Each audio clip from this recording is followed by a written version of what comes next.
Now, I don't know about you, but I function way better when I understand the why. So, sure, Celeste, I need to give my kids control. But why do I need to give them control? And what happens when the opposite happens, when I try to take control? So, I really want to help drive home the why so that you can be more comfortable allowing your kids to have more control over their lives. I experienced a lot of discomfort letting go and letting my kids have more control and more choice. And it was really counterintuitive for me. But now that I've learned the why and I've seen it, the benefits of it for the last several years, I won't ever go back. Now, I am always wondering and kind of in this debate with myself, am I giving too much control? Is this something that is age appropriate for them to have control over? Is it not? And it's hard to really say for sure yes or no. It's not black and white. It's not always super clear. So we're going to have to do our best job as parents to reason and think through it, maybe talk with somebody so that you have a sounding board to hear. I just wanted to make it really normal if you struggle a little bit with this and you're not alone. So what happens when we try to take control? Picture a tug of war game.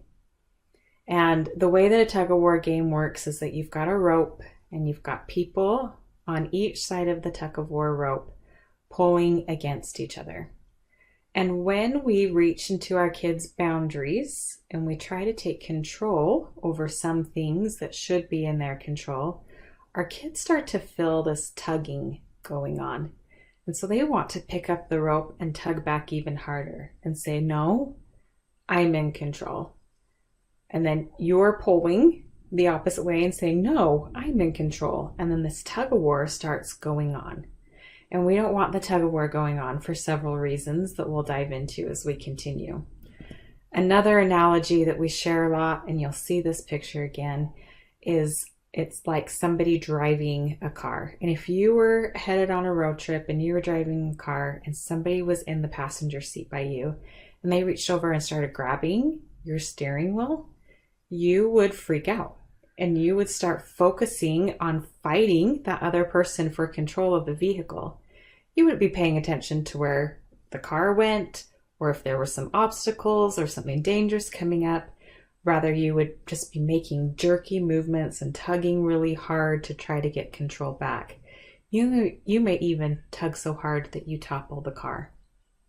Now, we see this happen over and over again with our kids that have stronger wills. And we'll talk about our kids that don't have strong wills and what happens when you try to take over there. But with our kids that are more defiant and don't like to listen, this can be a major issue. They can start to tug the steering wheel and just try to prove to you that they have control. And they're not paying attention to where they're even headed in life or what obstacles might be coming up. They are actually just going to jerk that steering wheel so hard through their actions, trying to prove to you, I'm in control of my life. And really, we want our kids to have that steering wheel in their own hands and paying attention to where they want to go in life and how they want to get there and whether they're being a good driver or not. And none of that happens when we start tugging on their steering wheel. So you will hear us say in our coaching and in our work with parents, get your hands off the steering wheel. Hands off the steering wheel. So that's what happens with our more willful kids. The other thing that happens, and this is proven through research, is that when we are trying to exert control and tell our kids what to do, they actually ignore us and want to do the opposite. So the message that we're trying to get across and all the help that we are trying to offer falls on deaf ears.